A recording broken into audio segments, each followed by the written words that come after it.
너는 마음을 다하여 여호와를 이레하고 내 명철을 의지하지 말라. 너는 범사의 그를 인정하라. 그리하면 내 길을 지도하시리라.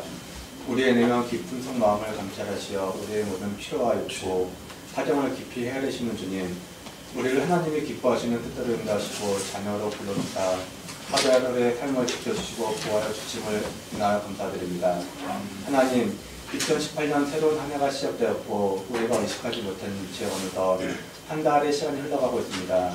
하나님, 지난 한 해를 돌아볼 때 저희는 기도에 나태하였고 하나님의 말씀을 묵상하지 못하였으며 반복되는 그 가운데 거하여 왔음을 느꼈습니다. 또한 주의 어려운 뉴스를 돌아보기보다는 나의 안위와 이익만을 추구하였음을 느꼈습니다. 그러나 하나님, 새로이 시작하는 올 한 해 우리가 옛사람의 죄악된 모습을 하나님 앞에 내어놓고 온전히 하나님만을 의지하며 우리가 한 해를 새롭게 시작하겠다는 각오와 의지 없이 하나님의 은혜와 강건함이 없이는 시도할 수 없음을 깨닫고 겸손한 마음으로 하나님 앞에 서기를 원합니다. 하나님, 지난 한 해 우리의 많은 기도와 간구를 하나님께서 들어주시고 풍성하게 채워주셨음을 인하여 감사드립니다. 올해도 각각의 가정과 사람들에게 많은 기도 제목과 마음속 깊은 곳으로부터 우러나는 간구들이 있습니다. 우리의 기도를 들으신 하나님, 작년에 이루지 못했던 기도와 간구들, 그리고 올해 새로이 하나님께 간구하는 기도들, 이 모든 기도를 우리 하나님께서 온전히 받으시기를 원합니다. 하나님, 우리가 기도에 지치거나 쉽게 포기하지 않도록 성령님께서 각 사람의 심령을 굳건히 붙잡아 주시옵고 기도할 때 온전히 하나님을 신뢰할 수 있도록 하여 주셔서 찬양과 감사로 우리 기도가 채워질 수 있도록 인도하여 주십시오. 또한 올해 각 가정과 사람이 하나님 앞에 세웠던 계획들, 기도하기, 말씀 읽기, 가정 안에서 예배 세우기 등의 많은 결심들이 작심삼일로 끝나지 않도록 우리의 의지와 마음과 시간을 인도하여 주십시오. 그래야 하나님의 말씀을 항상 묵상하고 상고하며 그 가운데서 말씀하시는 하나님의 선하시고 온전하신 뜻이 무엇인지 저희도 깨달아 알아갈 수 있는 한 해가 되도록 인도하여 주십시오.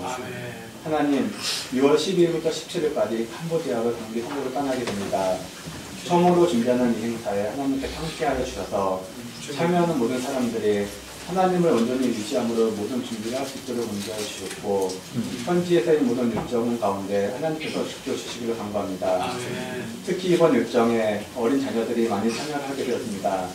하나님께서 이들의 안전을 지켜주셨고 이 성교 여정을 통하여 이 아이들이 하나님의 사랑을 온전히 깨닫고 믿음이 성장하는 계기가 될 수 있도록 인도해 주십시오. 또한 현지 학생들과 많은 일정을 같이 하게 될 것인데 그 모든 일정 가운데 서로를 배려하고 이해하고자 하는 마음을 모두에게 부어주시기를 간구합니다. 하나님, 이 나라와 이 민족을 하나님께서 붙잡아 주시기를 간구합니다. 우리를 둘러싼 환경이 쉽지 않으며 북한의 핵 위협과 이로 인한 전쟁의 공포가 저희를 둘러싸고 있습니다. 이 나라, 이 민족의 수많은 사람들을 불쌍히 여기다 관계된 모든 정치 지도자들의 마음을 하나님께서 움직여 주셔서 올바른 해결책이 나올 수 있도록 인도해 주셨고 특히 북한 지도자의 헛된 지도자들이 헛된 망상을 품지 않도록 하나님께서 그 마음을 붙잡아 주시기를 간구합니다.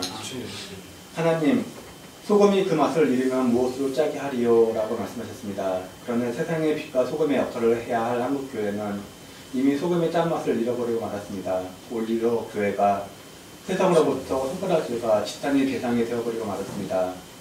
이런 현실에서 한국교회가 종교개혁의 그 근본을 다시 회복할 수 있도록 모든 성도들과 교육자들의 마음을 인도해 주시기를 간구합니다. 그리하여 소금의 역할을 다시 회복할 수 있도록 인도해 주십시오.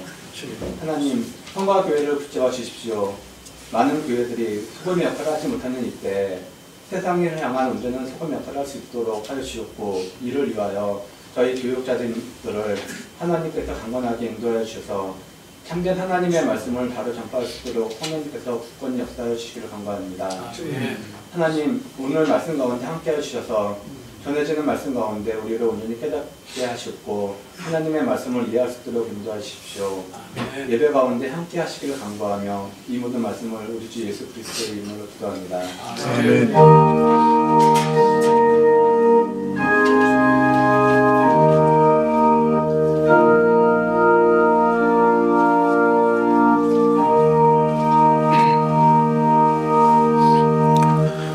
말씀은 계시록 16장 1절부터 7절까지 말씀입니다.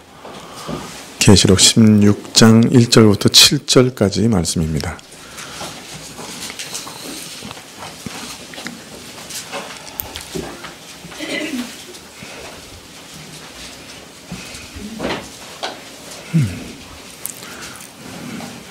네, 계시록 16장 1절부터 7절까지 신약 415쪽인데요. 한 줄씩 교독하시겠습니다. 또 내가 들으니 성전에서 큰 음성이 나서 일곱 천사에게 말하되 너희는 가서 하나님의 진노의 일곱 대접을 땅에 쏟으라 하더라.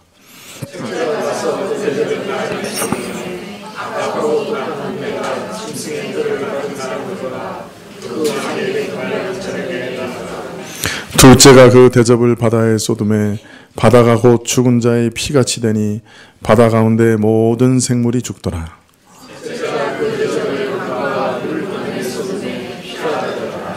내가 들으니 물을 차지한 천사가 가로되 전에도 계셨고 시방도 계신 거룩하신 이여 이렇게 심판하시니 의로우시도다.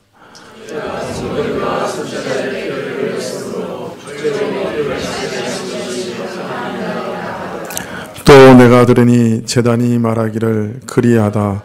주 하나님 곧 전능하신 이시여 심판하시는 것이 참되시고 의로우시도다 하더라. 아멘.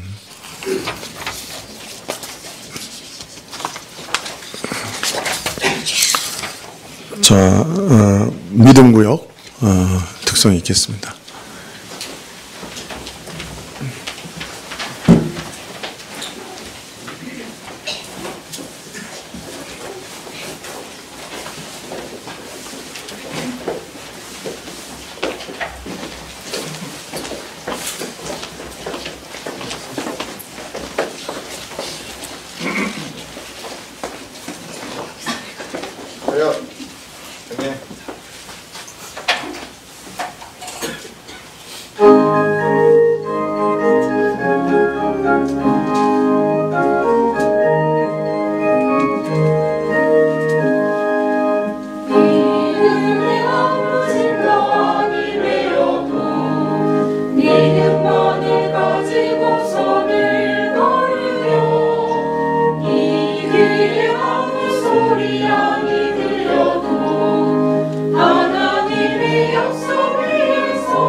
네, 감사합니다. 계시록을 강의하기 시작할 때는 아마 여러분들이 어떤 기대가 있었을지도 모릅니다. 뭐 원자탄이 나오고 장래 3차 세계대전이 나오고 막 이런 걸 혹 기대하셨을지도 모르겠습니다. 이 계시록을 보는 이제 관점에 있어서 크게 세 가지로 나눌 수 있습니다. 하나는 사실은 이제 보통 우리는 이제 계시록을 AD 90년 정도 반모섬에서 요한이 기록한 것이다 이렇게 생각하는데 이분들은 AD 한 60년, 65년 정도의 요한이 기록한 거다 이렇게 생각하는 분들이 있어요. 그래서 이것이 그 초대교회 때 다 이루어진 그러니까 네로나 이런 것들 그 이후에 있는 몇몇 황제들을 통해서 다 성취되어진 그런 초대교회의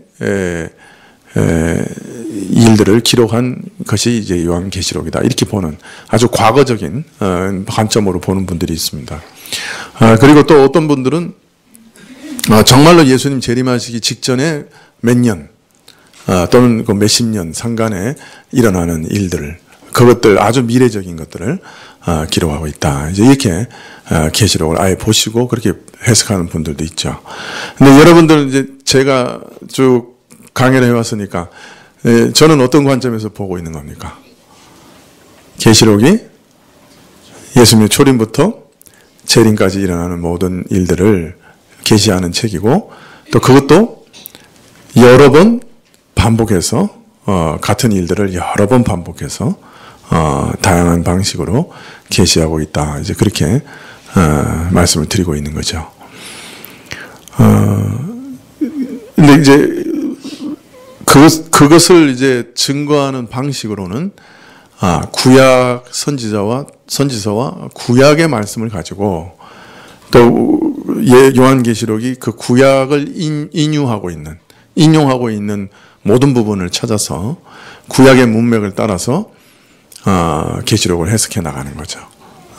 그래서 그렇게 해석했을 때 요한계시록이 어떻게 이해되는가 그걸 이제 살펴보는 방식으로 계시록을 해석을 했더니 이것이 초대교회 예수님 초림부터 재림까지의 말씀 그 전체적인 내용을 우리에게 여러 가지 방편으로 말씀하고 있다 하는 결론을 얻어가고 있는 것이죠.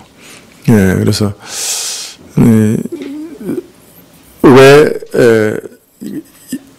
이 말세 그러니까 예수님 초림과 재림까지의 모든 얘기를 계시록에서 다 말씀하고 있느냐 그렇게 된 이유가 그런 결론을 얻게 된 것이 사실은 구약을 가지고 구약의 인용을 가지고 해석하다 보니 자연스럽게 그렇게 이해하게 된 것이죠. 오늘 이제 우리가 7 재앙에 대해서 그 중에 이제 첫째, 둘째, 셋째 재앙에 대해서 살펴보려고 하는데요. 이 재앙에 대한 것도 마찬가지입니다. 7 대접 재앙도 마찬가지죠. 먼저 이 7 대접 재앙이 나오기 전에 서원적으로 몇 가지 얘기가 나옵니다. 그냥 뭐 찬양 나오고 뭐 성소가 열려서 뭐가 보이고 뭐 이런 게 뭐 아무 의미 없는 그냥 앞에 그냥 나오는 그냥 얘기들이 아닌 거죠. 먼저 7 대접 재앙에 대한 그 제목이 나오잖아요. 7 대접 재앙을 가진 7 천사에 대한 소개가 나오죠. 그 다음에 이제 또 찬양이 나오고 막 이런 얘기가 나오니까 사실은 이것이 이 7 재앙과 어떤 깊은 연관이 있는 찬양이고 내용들인 것이죠. 그래서 우리가 그 유리바다 건너편에서 찬양하는 신자들의 모습에 대해서도 우리가 특별히 주목한 것은 모세와 어린 양의 찬양을 하는 장면 그것을 주목하고 있죠. 다른 말로 하면 출애굽한 일과 이 7 대접과는 어떤 깊은 관계가 있는 거죠. 네, 그래서 유리바다 건너편에서 출애굽을 경험한 이스라엘이 하나님을 찬양했듯이, 모세의 노래로 찬양했듯이 지금 찬양하고 있는 이스라엘. 그렇다면 이것이 또 뭔가 일곱 대접과 앞으로 그 제목 바로 다음에 나오는 찬양이니까 일곱 대접과 무슨 관계가 있을 것이다 하는 걸 이해할 수가 있고요. 그 다음에 이제 네 생물 중에 하나가 금 대접을 주었어요.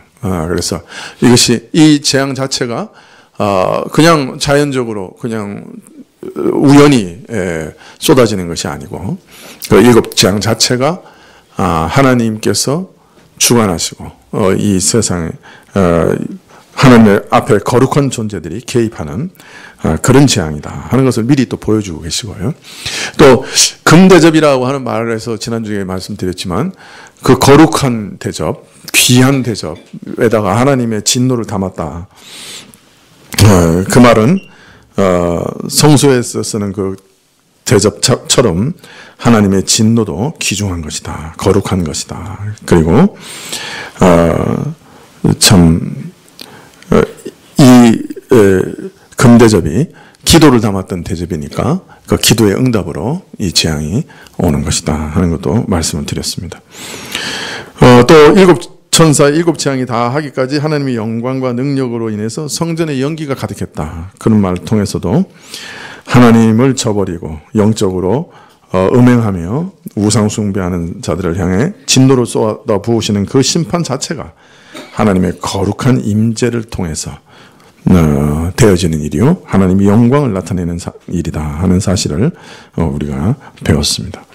자, 이런 15장의 도입부를 기억하시면서 우리가 이제 이 대접을 좀 보면 좋겠습니다.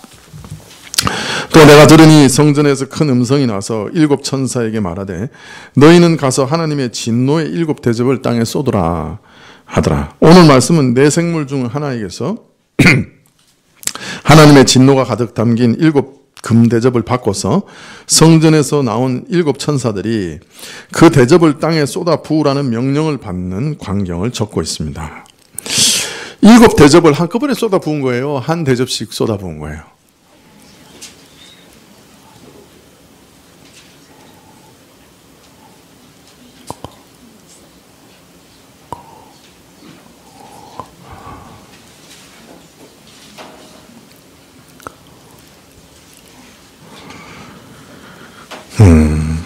일단 명령은 일곱 대접을 쏟아 부으라고 명령이 떨어졌어요. 근데 하여튼 나중에 보십시다.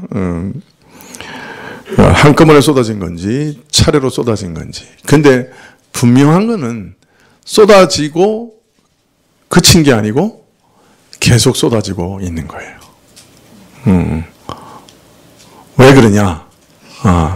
나중에 보면 첫 번째 재앙이 종기로 인해 고통받는 거잖아요. 그런데 나중에 보면 종기로 인해 고통받는 게 계속 나와요. 다른 대접 재앙에서도. 그렇기 때문에 한 번 쏟아부어지고 그 다음에 없어지는 게 아니라 계속 쏟아부어지고 있는 거예요. 근데 이 쏟아부으라는 음성이 어디서부터 나왔어요? 성전에서 나왔어요. 큰 음성으로. 그럼 성전에서 누가 지금 명령하고 계시는 거예요? 네, 하나님이 명령하시는 거죠. 성전에서. 성전은 하나님의 보좌잖아요. 그죠? 예, 그래서 그 성전에서부터 음성이 나왔다고 하는 것은 하나님이 쏟아부으라고 말씀하신 것이죠. 자, 그런데 일곱 천사들이 땅에 쏟아부은 그 일곱 재앙의 전체적 성격을 한번 먼저 살펴보면 우선 이 재앙들은 어느 재앙하고 매우 유사한 걸 알 수 있습니다. 금방 읽어봐도 우리가 알 수 있는데 이 대접 재앙은 바로 앞에 있었던 나팔 재앙과 매우 닮았어요. 네, 첫째부터 넷째까지 재앙이 그 대상이 닮았어요. 나팔 재앙 기억하십니까? 나팔 재앙의 첫째 재앙의 대상은 어디죠? 땅입니다. 그죠? 두 번째 나팔 재앙의 대상은 뭐죠? 바다입니다. 그 다음에 세 번째는 강입니다. 네 번째는 해와 달과 별이었어요. 그런데 오늘 대접 재앙도 아주 유사합니다. 바다, 강, 해 이렇게 나옵니다. 다섯째 재앙, 여섯째 재앙도 매우 유사합니다. 특별히 여섯째 재앙에는 유브라데스 강에 대한 얘기가 나오죠. 네, 매우 닮았어요. 똑같은 것을 반복하는 것 같아요, 마치. 또 나팔 재앙과 대접 재앙이 유사한 것은 이 나팔 재앙에 나오는 재앙이나 대접 재앙에 나오는 재앙이나 또 다 어디서 인용한 거예요? 구약의 출애굽기에서 인용한 거예요. 독종, 제일 첫 번째 재앙이 독종, 그 다음에 물이 피가 되는 것, 불의 재앙, 어두움의 재앙, 개구리 재앙, 우박, 이런 거 다 어디서 나오는 거예요? 네? 그 애굽에 내린 10가지 재앙의 모양이죠. 이것은 내용적으로는 몰라도 애굽이 겪은 그 재앙과 적어도 표현상으로는 동일한 것이에요. 이런 것들이 나팔 재앙과 대접 재앙의 유사점이라고 할 수 있죠. 자, 그러면 대접 재앙은 원래 나팔 재앙은 원래 누구한테 부어지는 재앙이라 그랬죠? 불신자들에게 부어지는 재앙이라 그랬죠. 만일 이게 나팔 재앙이 불신자들에게 쏟아지는 것이라고 하면 이처럼 유사한 대접 재앙도 누구에게 쏟아지는 거겠어요? 불신자에게 쏟아지는 거죠. 특별히 애굽의 재앙과 같은 성격이라고 하면 애굽의 재앙은 애굽 사람들에게만 쏟아졌잖아요. 고센 땅에 있었던 이스라엘 사람에게는 주어지지 않았죠. 물론 차이도 있죠. 나팔 재앙은 그 재앙의 규모가 항상 뭐예요? 3분의 1이죠. 예, 바다 3분의 1, 뭐 다 3분의 1이에요. 땅 3분의 1. 그런데 대접 재앙은 나팔 재앙과 다르게 그 모든 재앙이 철회되었어요. 모두에게 바다 그러면 전 세계 바다 이렇게 됩니다. 예, 나팔 재앙은 3분의 1 이렇게 돼 있었는데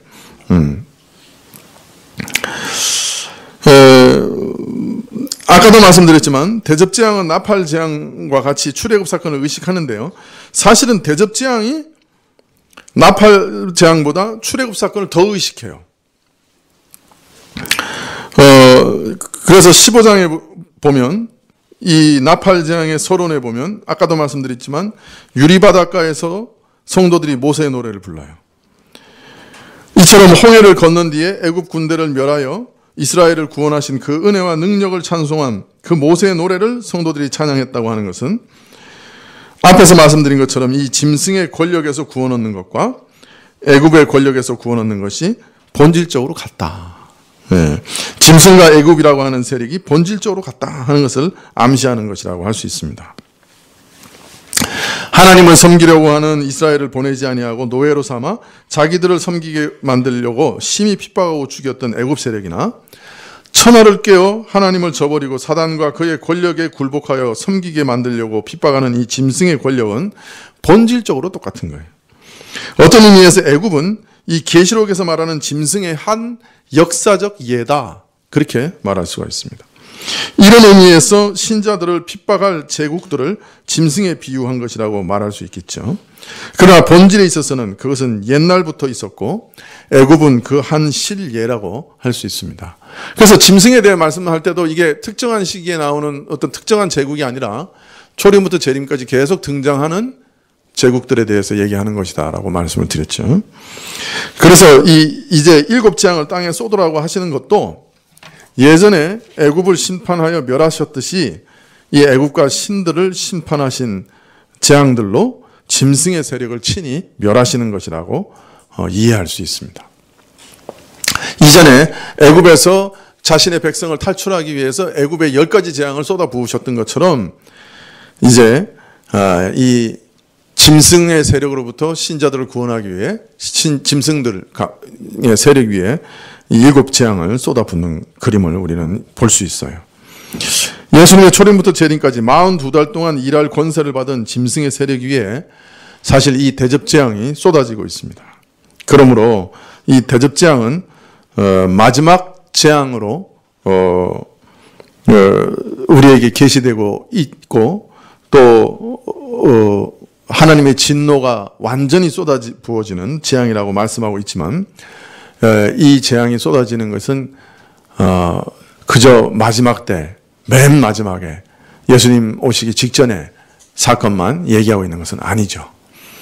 초림부터 재림까지 사실은 계속되어지는 사건을 우리에게 계시하는 것이고, 그러나 또 어떤 면에서는 마지막 부분을 더 강조해서 얘기하고 있다. 그렇게 말할 수 있습니다.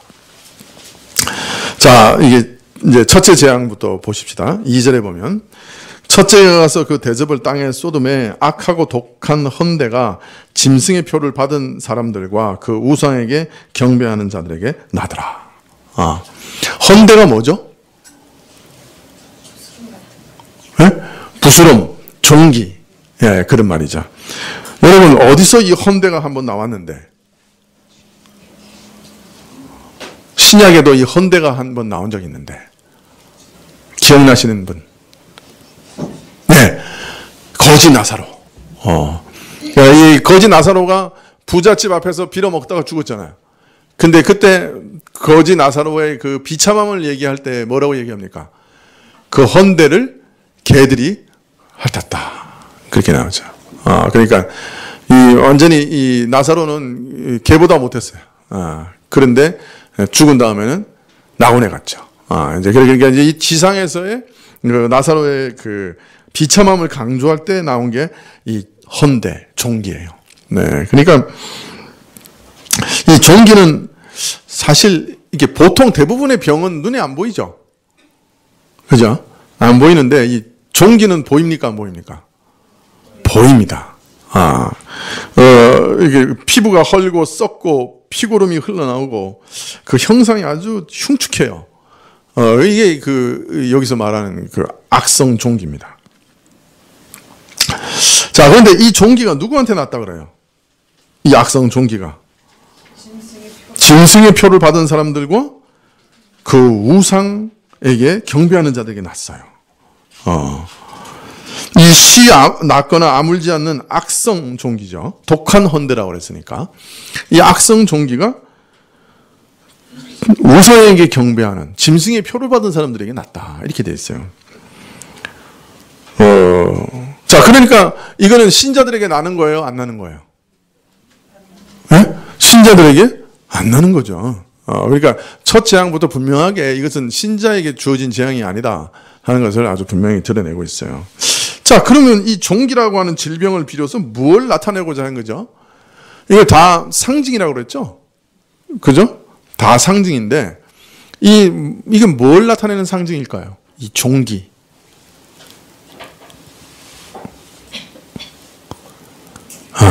이 아침에 제가 목회자는 상상력이 뛰어난 사람은 맡으면 안 된다고 얘기했는데, 취소해야 되겠어요.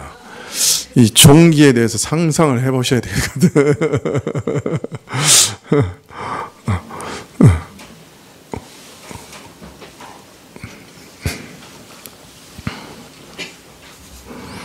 예, 구체적으로 이게 뭘 나타내는지 쉽지는 않지만, 종기라고 하는 것을 통해서 뭔가를 상징하고 싶어 하시는데, 일단 우상에게 경배한 사람들에게 나지 않는다고 하시니 이것이 우리 육신에 나는 악성 종기라고 해석하면 될까 안 될까요?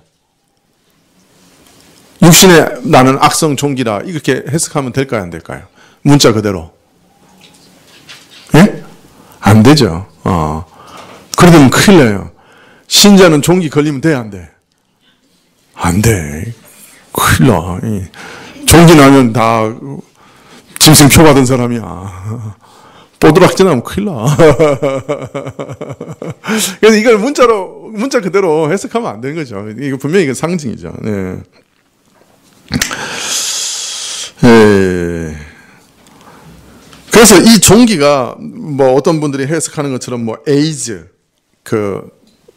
뭐 동성애자들이 많이 나타나잖아요. 그는 에이즈 같은 그 특정적인 어떤 육체적 질병을 가리키는 건 아닌 건 틀림없어요. 그러면 뭘 나타내는 걸까요?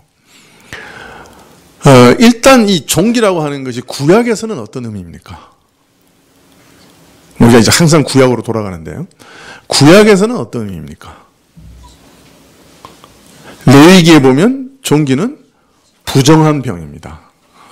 그러니까 이게 사람을 부정하게 만드는 병입니다. 그러니까 이 하나님께서는 그 구약에서는 아주 초등학문 초등학생 가르치듯이 뭘 먹고 안 먹고 이런 걸로 통해서 우리 인간에게 우리 영혼에 정한 것과 부정한 것이 있다 가르치셨잖아요. 기억나시죠? 예. 네.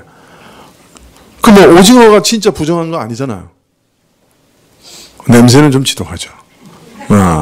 그런데 하여튼 비늘 있는 거는 정한 거고 오징어는 부정한 거다. 이렇게 한 거는 우리 영혼에 이처럼 정한 것과 부정한 것이 있다 한 것을 가르쳐 주신 거예요. 초등학생한테 가르치듯이.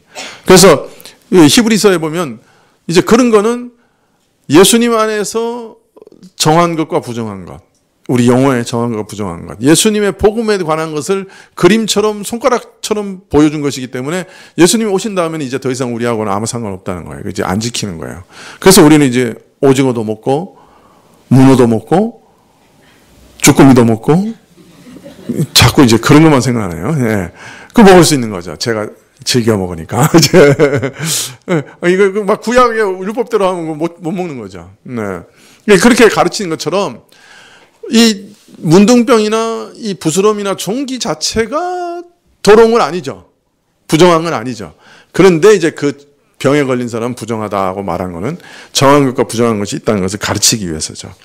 근데 이 종기라고 하는 것이 부정하다고 할 만한 것이 왜냐하면 그 외적인 모습이 너무 더러워요. 냄새도 나고 그냥 그 고름에 피고름 막 이런 게 나니까 또 쉽게 전염되고 이게 그 다른 병과 달리 아주 그 환부가 적나라하게 노출이 되잖아요.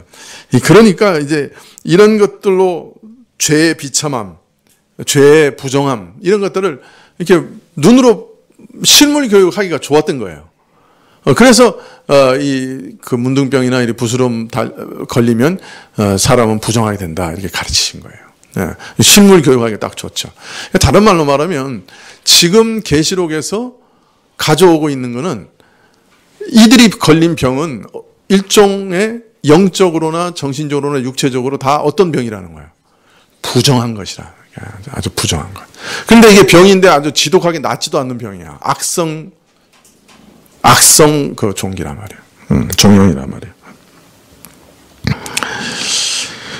아마 이것이 상징하는 것은 사단을 추종하는 그 영적 음행의 추악한 모습, 그 골마 터지고 피고름이 쏟아져 나오는 그 환부가 밖에 드러나는 종기처럼 그들의 그 영적 음행이 그렇게 더럽고 영적으로 참 추하다. 구토가 나올 만큼 더럽다. 영적으로나 정신적으로나 그런 것을 상징하는 무엇이 아닌가. 그래서 그런 질병과 고통, 그런 정신적으로 영적인 재앙, 그리고 그것으로 파생되는 질병과 고통을 가리킨 것이 아닌가. 자, 만약 이렇게 보면 하나님을 대적하고 동성애를 조장하며 더러운 일을 하면서도 부끄러움을 모르는 것, 이것도 하나의 독종이 될 수 있겠죠. 그죠?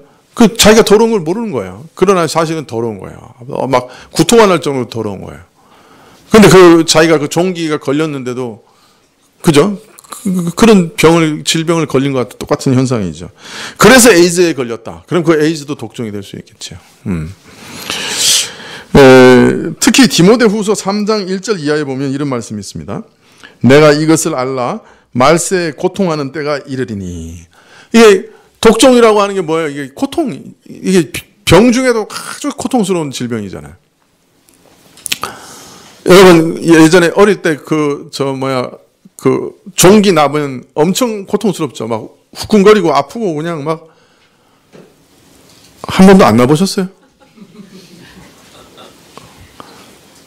또 종기 나면 위험하다고 그러니까 또 이 시침이 딱 되고 나는 종기와는 관계없습니다. 그런 거예요. 종기 한번 나면 뭐 얼마나 아파요. 그죠? 그런 것 같은 고통. 근데 그게 디모데후서에 보면 말세에 고통하는 때가 이른다 그래요. 이게 하나의 고통이라는 거예요. 근데 디모데후서 3장 2절부터 보면 그게 어떤 고통이냐? 무엇이 고통인데 그렇게 얘기하냐? 사람들은 자기를 사랑하며 돈을 사랑하며 자긍하며 교만하며 회방하며 부모를 거역하며 감사치 아니하며 거룩하지 아니하며 무정하며 원통함을 풀지 아니하며 참소하며 절제하지 못하며 사나우며 선한 것을 좋아하지 아니하며 배반하며 팔며 조급하며 자고하며 쾌락을 사랑하기를 하나님 사랑하는 것보다 더한다. 이것으로 인해 모든 인류의 고통이 임한 때가 있다. 그렇게 얘기합니다. 사실 이거 하나하나 때문에 우리가 고통스러운 거죠.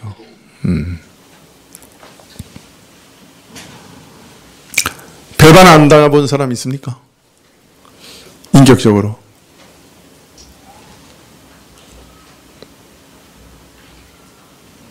돈 사랑하는 거 얼마나 고통입니까? 누구는 비트코인으로 1억 투자해서 28억을 벌었다는데 나는 왜 그걸 몰랐을꼬? 아마 밤잠 못 이루면서 고통하는 사람 꽤 있을 거예요. 신자들 중에도. 그때 내가 그걸 알았어야 하는데. 지금은 들어가도 늦었습니다. 들어가지 마세요.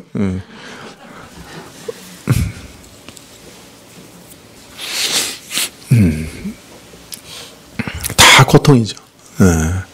남이 벌어두면 또 고통스러워.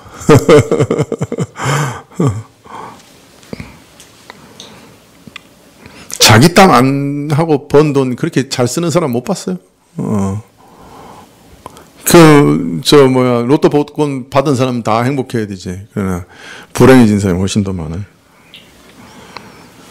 교만해서 고통스럽고, 부모를 거역해서 고통스럽고, 남 잘 되는 거 못 봐줘서 회방해서 고통스럽고, 아무리 잘해줘도 감사치 않으니 고통스럽고, 거룩하지 않으니 고통스럽고, 무정하니 고통스럽고, 원통함을 풀지 않으니 얼마나 고통스러워요. 절제하지 못해요. 이 비트코인은 그 교환소가 365일 24시간 열려 있다며요. 맞아요? 네? 그래가지고 사람들이 잠을 못 잔대. 그냥 그거 매달려가지고 그거 한다고. 지금 하나에 뭐 12,000달러? 근데 그거 캐내는데 드는 돈이 전기료만 7,000달러? 아직까지는 5,000달러 이득이래. 그래서 요새 그래픽 카드가 없다는데. 신입사원을 뽑아놨는데 컴퓨터를 살 수가 없어가지고 앉혀놓는데 그냥. 요새 컴퓨터 업계는 완전히 노났대요. 소위 세상말로.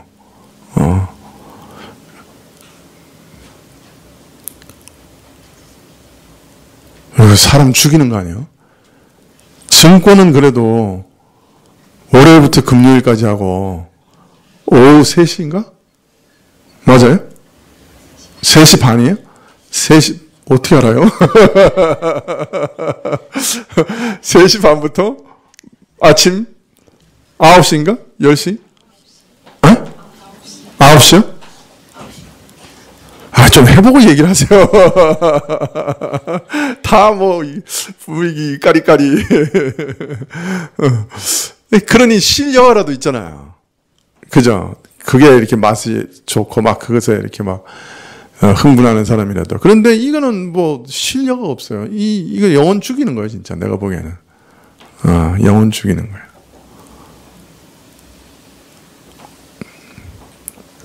누가 나한테 설명해 주기를 이게 옛날에 그 화란에서 튤립 구근 사는 거. 그 튤립 구근 아무것도 아니잖아요.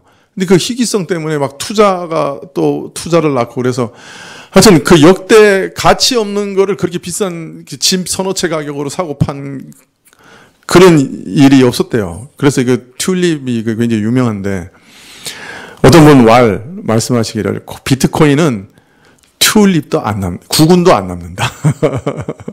그게 끝장나면 구근도 안 남는다. 광풍이 끝나면 구근도 안 남는다. 저한테 그렇게 얘기하시더라고요. 맞는 말씀인 것 같아요. 가상현실에 투자하는 거예요. 근데 여러 사람이 투자하니까 지금 막 올라가는 것 같은데. 하여튼 이 설교하면서도 항상 좀 두려운 거는 이게 그거거든요. 그러니까 하지 마세요 하면 더 하고 싶단 말이에요. 네. 이게 수건 돌리기거든요. 이게 틀림없이 망합니다. 예. 안 망하면 다행이고. 하여튼 기술은 아주 좋은 거라는데 아주 괴로운 거예요. 여기 하나하나 특성이 사람을 다 괴롭히는 거예요, 사실. 그죠? 그러니까 우리가 돈을 사랑하는 게 우리를 얼마나 괴롭히는지 몰라요, 사실은. 마지막 시대의 특징이 이런 것인데, 이런 것을 삶에 그냥 적나라하게 드러내면서 사는 것. 그죠? 그런 것이 독종이 아닐까. 자, 둘째가 그 대접을 바다에 쏟음에 바다가 곧 죽은 자의 피같이 되니 바다 가운데 모든 생물이 죽더라. 나팔지향에서도 봤지만 이 구약에서 이 바다는 보통 뭘 상징한다 그랬죠? 구약에서 선지서에서 바다는 정치적인 풍랑, 정치적인 질서, 경제 질서 이런 것을 상징한다고 그랬죠. 그래서 다니엘서에서 그 제국을 상징하는 네 짐승도 어디서부터 올라와요? 바다에서. 계시록에서도 마찬가지죠. 그래서 또 계시록 17장에 가면 이 음녀가 이 물 위에, 많은 물 위에 앉아 있어요. 그런데 계시록 17장 15절에 보면 또 천사가 내게 말하되 내가 본 바 음녀가 앉은 물은 백성과 무리와 열국과 방언이다. 이렇게 얘기해요. 그러니까 이런 큰 물, 이 바다 이런 것은 어떤 면에서 모든 백성들, 열국, 나라의 정치 세력, 정치 질서 이런 것을 상징할 수 있습니다. 이 바다에 대접을 쏟으니 피가 됐다.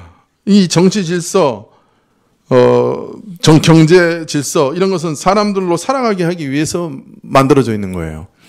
그런데 이것이 완전히 피로 변했다고 하는 것은 오히려 이런 정치 세력, 이런 정치 질서가 사람을 죽이는 일을 하게 한다는 것이죠. 이 땅의 모든 정치 질서, 경제 질서가 하나님의 일반 은총 가운데서 악을 제어하고 선을 장려하고 사람들을 구제하고 살리고 하면 얼마나 좋겠어요. 그런데 이것이 어느 순간에 변해서 이 생명의 질서, 이 일반 은총 질서가 사람을 죽이는 독이 되는 거예요. 이게 경제 질서라고 하는 것이 사람을 살리고 더 많은 풍요롭게 살게 하는 질서야 되는데 사람들을 완전히 죽이는 질서가 되는. 네. 정치 질서가 사람들을 잘 살려야 되는데 나치처럼 맨날 전쟁하고 이러면 사람 죽이는 정치 질서가 되겠죠. 네. 그러나 무엇보다도 이 정치 경제 질서가 우리 영혼을 죽이는, 우리 영혼을 죽이는 그런 일들이 될 수 있는 것이에요. 그래서 사람의 영혼을 살려야 하는 것이 사람의 영혼을 죽이는 도구로 사용되는 것을 말하는 것 아닌가. 그렇게 변한 것이 오래됐죠. 사실 아주 오래됐죠. 자, 셋째는 16장 4절에 셋째가 그 대접을 강과 물 근원에 쏟음에 피가 되더라 이렇게 됩니다.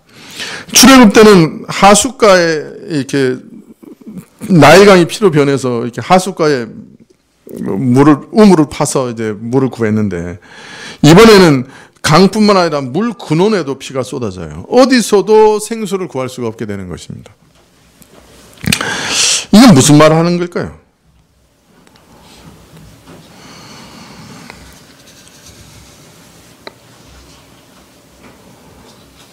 우리가 이것을 해석할 때 42달 동안 이 세상을 지배할 짐승 위에 쏟아지는, 짐승의 세력에 쏟아지는 재앙이라고 했죠. 이거 사실, 이거 그렇게 생각하고 해석한다면 이게 어떻게 해석할 수 있을까요? 사람에게 생수를 공급하고 생의 활기를 공급하는 모든 것 위에 죽음이 임하게 된다는 것을. 사람에게 정신과 영혼을 윤택하고 삶의 생명력을 공급하고 이런 것들에게 더 이상 생명이 주어지지 못하고 생명을 죽이는 도구로 이것들이 변하게 되는 것을 의미하는 것이 아니겠습니까? 영혼을 살리고 윤택하는 것이 영혼을 죽이는 독이 되는 것을 말하는 것이 아니겠습니까? 뭐 현대 학자들은 이 생수가 변하는 것에 대해서 이게 참 환경 오염 뭐 이런 것들 많이 얘기하시는데, 그러나 뭐 그런 것이 뭐 있다 해도 그건 매우 부분적인 것이고, 더 근본적으로는 육적으로나 영적으로 사람에게 생명을 유지하게 하고 활기를 주고 생의 의미를 주는 것들, 그런 것들이 완전히 죽음으로 변한다. 그러면 뭐 어떤 것들을 들 수 있겠어요? 여러분들이 살아갈 때 생의 활기를 주는 게 뭐예요? 사실은 이게 우리로 이렇게 생명력을 이렇게 공급받고 이렇게 하는 거는 그 뭔가 좋은 것들이고 아름다운 것들이죠. 근본적으로 아름다운 것들이죠. 그리고 우리에게 참 이렇게 뭔가 좋은 것들이라 할 수 있죠. 우리가 영위하고 있는 모든 문화, 이런 것들은 아름다운 것이고 원래 우리 생명으로 가치 있게 하는 거고, 삶을 풍성하게 만드는 거죠. 그죠? 우리가 그 예술의 거장들 이렇게 보면 얼마나 이렇게 삶에 이렇게 희열을 느끼게 합니까? 예.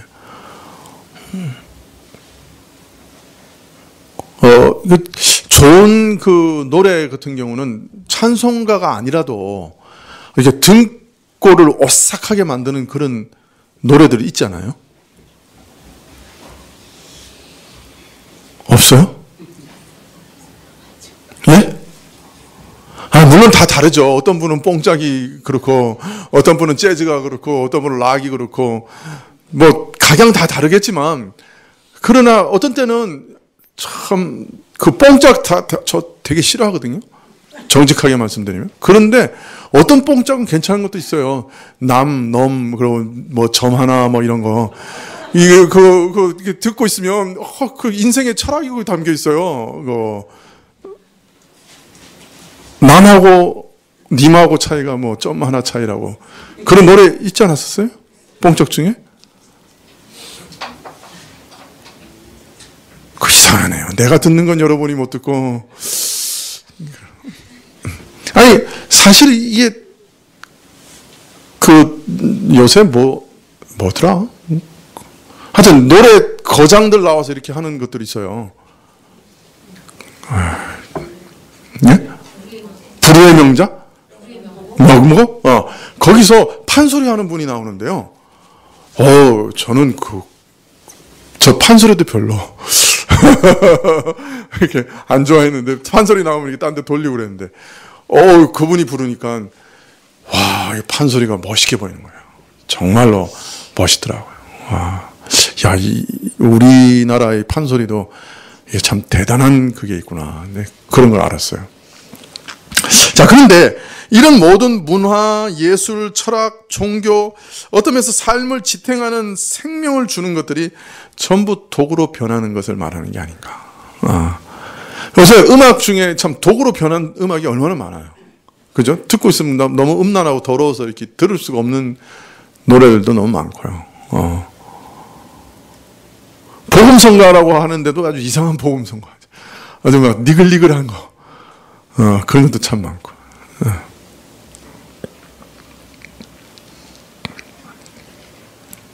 우리 교회에서 예배드리다가 다른 교회 가서 예배드리면 예배를 못 드려요. 첫째 시끄러워서. 복음성가 그냥 두들기니까. 우리 중고등부 학생들은 옛날에 한번 우리 전체 교단 수련회 보냈더니 애들이 별로 은혜를 못 받고 왔어. 그래가지고 왜 못 받고 왔냐 그랬더니 일단 앉아있기가 너무 힘들었어요. 왜? 복음성가 부르면서 막 이게 드럼 치니까 찬양이 안 되고 그냥 힘들어서 앉아있다고 왔다. 누가 잘하는지는 짓인지는 모르겠지만, 잘하는 말이 이상한 말이죠. 하여튼, 사실 찬양이라고 하는 것도 우리 마음을 하나님께 이렇게 드리는 거잖아요. 그러니까 가사를 잘 생각하면서 정말로 내 마음이 이게 하나님께 이렇게 드려져야 되는 그 찬양. 물론 복음성가 중에도 그런 찬양 참 많아요. 마음을 드려지게 하는 그런 귀한 찬양도 많죠. 그런데 어떤 것은 정말 니글니글 하더라고요. 도저히 들을 수가 없는 그런 찬양들도 너무 많아요.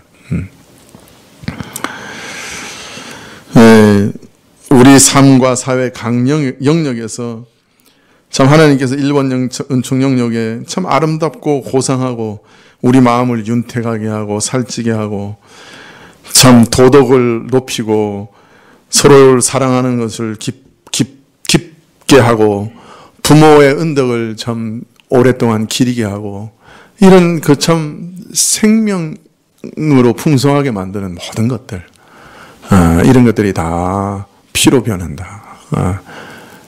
다 죽음으로 변한다. 이게 참 끔찍한 일이겠죠.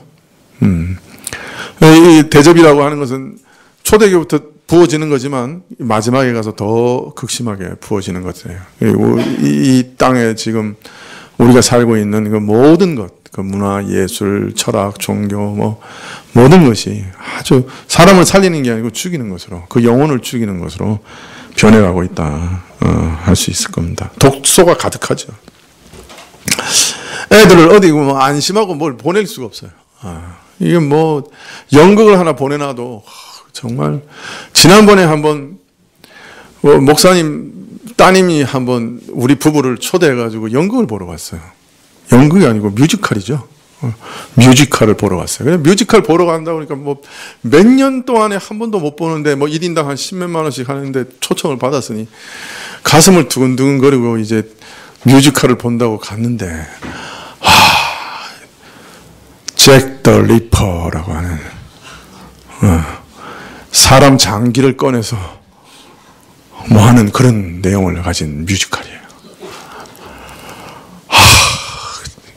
그 내용을 아름다운 노래로 만들어서 부르는데 끔찍하더라. 끔찍해. 그냥 일단 왜 그 목사님 따님이 우리를 여기다가 초대를 했을까? 그 퀘스천 마크를 그냥 2시간 내내 이렇게 가지고 이제 듣고 그러면서 그 안에 있는 내용이 너무 비참하고 막 처참해서 그냥 그 2시간을 그냥 고문을 받고 나온 적이 있어요. 그 뮤지컬도 그런 뮤지컬이더라고. 차라리 맘마미아 이런 게 차이 나는데 그 이상한 걸로 보여줘가지고.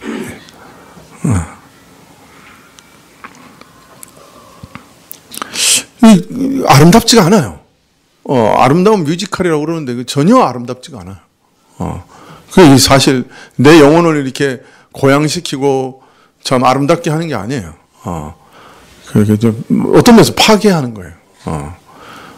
이런 것들이 이제 가득하죠. 우리 주변에.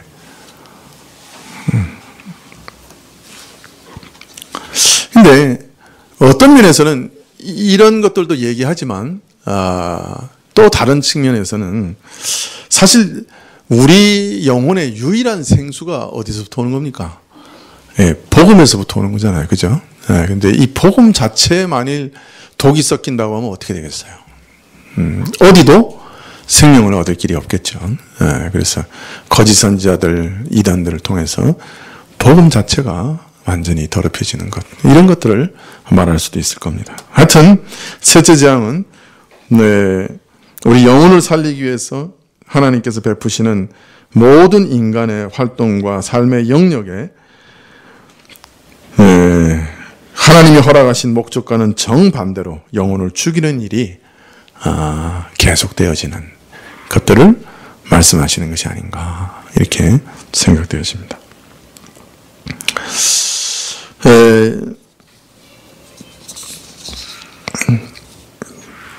16장 5절에 내가 들으니 물을 차지한 천사가 가로되 전에도 계셨고 시방도 계신 거룩하시니여 이렇게 심판하시니 의로우시다다 라고 천사가 외칩니다.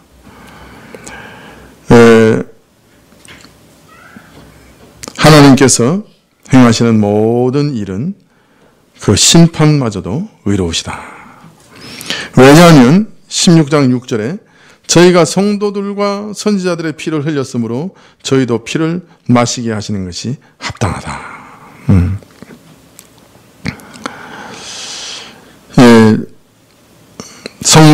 선지자와 선지자들의 피를 흘렸기 때문에 저희 생명을 지탱하는 물이 피로 변하여 독수가 되어 마시게 하셨다는 것입니다.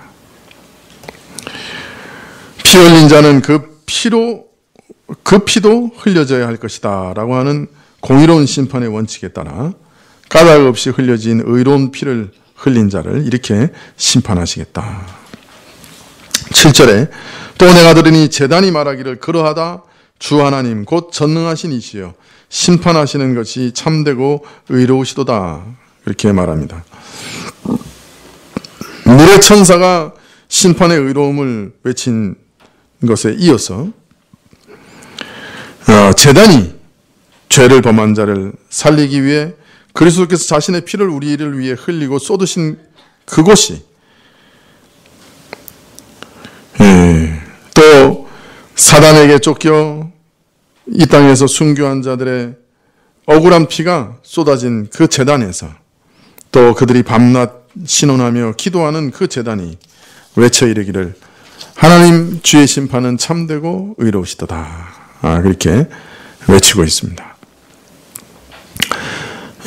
이 일곱 재앙의 심판은 하나님의 이런 의로우신 심판을 나타낸다. 그렇게 알리고 있는 것이죠. 자, 그런데 우리는 16장 6절에서도 이 재난의 대상이 누군가 하는 것을 알 수 있습니다. 이 재난의 대상이 누구입니까? 네? 성도들의 피를 흘린 사람들이죠. 사실 물은 모든 생물이 생존하는 데 꼭 필요한 것이고 그래서 여기서 바다나 물이 독수로 변하는 것, 피로 변하는 것 이것은 모든 사람들이 겪을 재난이 아니냐 이렇게 언뜻 생각하기 쉽지만은 물론 이 땅에서 신자들도 살아가니 그 고통에서 완전히 벗어나지 못하겠지만 그러나 그 재앙의 1차적인 대상은 앞에서는 짐승의 표를 받고 우상에게 절한 자들이고 또 세 번째 재앙에서는 성도와 선지자들의 피를 흘린 자들입니다. 그래서 저들이 피를 흘렸기 때문에 저들도 피를 마시는 게 공의롭다. 그렇게 얘기하십니다. 그렇기 때문에 이 재앙은 분명 누구에게 쏟아지는 재앙이죠? 불신자들에게 쏟아지는 재앙이 틀림없습니다. 그리고 이후에도 보면 재앙을 받는 사람들이 전부 하나님을 회방한다. 회개하지 않고 회방한다. 그래서 넷째 재앙이나 다섯째 재앙이나 여섯째 재앙이나 다 동일한 내용들이 나옵니다. 이런 것을 봤을 때 이 일곱 대접 재앙이 불신자들에게 부어지는 재앙이다 하는 것을 확인할 수가 있습니다. 이러한 재앙들은 예수님 오시기 전에 아주 극에 이르게 될 것입니다. 그래서 사람들은 고통하는 때 시대 가운데 참 종기와 같이 고통하면서 살아가게 될 것이고 사람들의 생명을 주는 질서, 정치 질서, 경제 질서도 다 무너져서 오히려 사람을 죽이는 질서가 될 것이고 사람들의 영혼을 돕는 모든 것 그것이 문화든지 종교든지 복음이든지 또 그것이 어떤 예술이든지 문학이든지 그 무엇이든지 간에 사람으로 살게 하는 모든 것의 근원이 차단되어서 사람으로서 생명을 도무지 삶의 소망을 도무지 얻을 수 없는 그런 형벌을 받을 것이다. 그렇게 말씀하고 있습니다. 사실 요새 현대인들에게 있어서 제일 문제는 그거잖아요. 내가 왜 사는지 모르겠다. 그런 생각이고 삶에 행복도 없고 낙도 없다. 그게 현대인들의 특징 아닙니까? 현대인들의 특징은 우울인 것 같아요. 우울증이 아니라도 다 우울해요. 그래서 뭔가라도 하여튼 자신을 기쁘게 하는 거라면 그냥 거기다 뭐 투자하는 건 아끼지 않죠. 물질이든 시간이든 나를 기쁘게만 해줄 수 있으면 뭐든지 하죠. 근데 그게 별로 없죠. 기쁜 게 없죠. 그게 현대인들의 재앙이라고 할 수 있을 겁니다. 계속해서 얘기하는 것은 하나님의 보응도 의로운 것이다. 그렇게 얘기하는데요. 사실은 우리는 하나님께서는 사랑이시다. 그래서 이런 형벌을 하시겠는가 그런 생각할 수도 있습니다. 그러나 하나님은 사랑이시지만 동시에 의로우십니다. 그래서 자신을 부인하실 수가 없잖아요. 그래서 우리를 구원하시는 방식도 그냥 용서하신 게 아니잖아요. 예수님을 십자가에 대신 보내셔서 내가 받아야 할 지옥의 형벌을 예수님께 쏟아 부으시고, 그래서 죄의 싹은 사망이다 하는 것을 그대로 보이시고 예수님을 죽이셨죠. 그래서 죄의 싹을 다 갚게 하셨죠.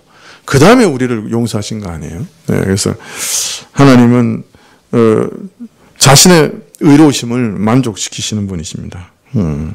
그래서 자신도 의로우시고 믿는 자도 의롭다 하시기 위해서 또 자신의 아들을 십자가에서 죽이신 분입니다.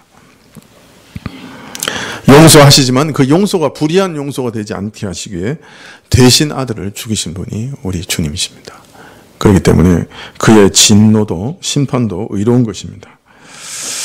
하나님께서는 사랑이 크시기 때문에 범죄와 허물을 다 용서하시고 덮으실 만큼 큽니다. 그러나 하나님 앞에서 그 사랑이 하나님의 의로움을 감추는 것은 아닙니다. 하나님은 사랑이시지만 또한 의로우신 분이십니다. 죄악을 결코 기뻐하지 않으십니다. 하나님께서 우리를 벌하지 아니하시고 잠잠하시며 그 처분을 미루시는 것은 하나님께서 죄에 대해서 그게 그렇게 큰 대수야 아주 이렇게 심상하게 생각하셔서 눈 감아 주시는 게 아닙니다. 하나님께서 아들을 보내셔서 우리 대신 다 처분하셨고 또 우리를 회개케 하셔서 그 죄에 돌이키게 하시는 분이십니다. 반드시 죄에 대해서는 형벌을 주시고 책임을 물으십니다. 그가 사랑이시지만 동시에 의로우신 분이시기 때문에 그렇습니다. 우리가 그것을 오해할 없어야 될 것입니다. 기도하시겠습니다.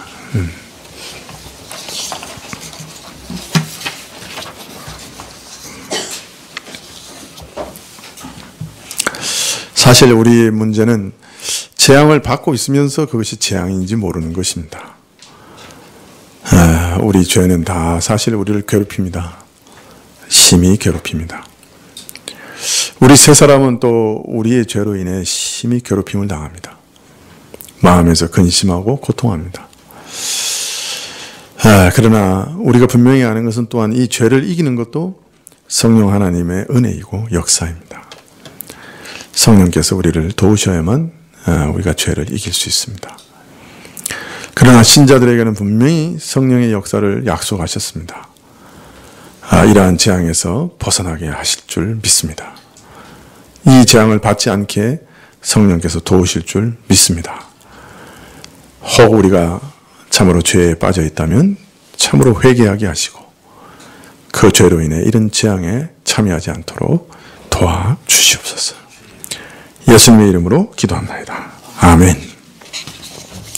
네, 주님 가르치신 기도로 예배를 마치신 후에 우리 캄보디아의 그 단기 선교 가는 일들 위해서 기도해 주시고 또 지금 국가적인 행사가 이제 시작되려고 하는데 참 이 나라의 모든 운명과 또 북한과의 관계 가운데 하나님께서 간섭해 주시도록 위해서 기도해 주십시오. 주님 가르치신 기도로 예배를 마치겠습니다. 하늘에 계신 우리 아버지시여 이름이 거룩히 여김을 받으시오며 나라에 임하옵시며 뜻이 하늘에서 이룬 것 같이 땅에서도 이루어지이다. 오늘날 우리에게 일용할 양식을 주옵시고 우리가 우리에게 죄 지은 자를 사하여 준 것 같이 우리 죄를 사하여 주옵시고 우리를 시험에 들게 하지 마옵시고 다만 악에서 구하옵소서. 대개 나라와 권세와 영광이 아버지께 영원히 있사옵나이다. 아멘.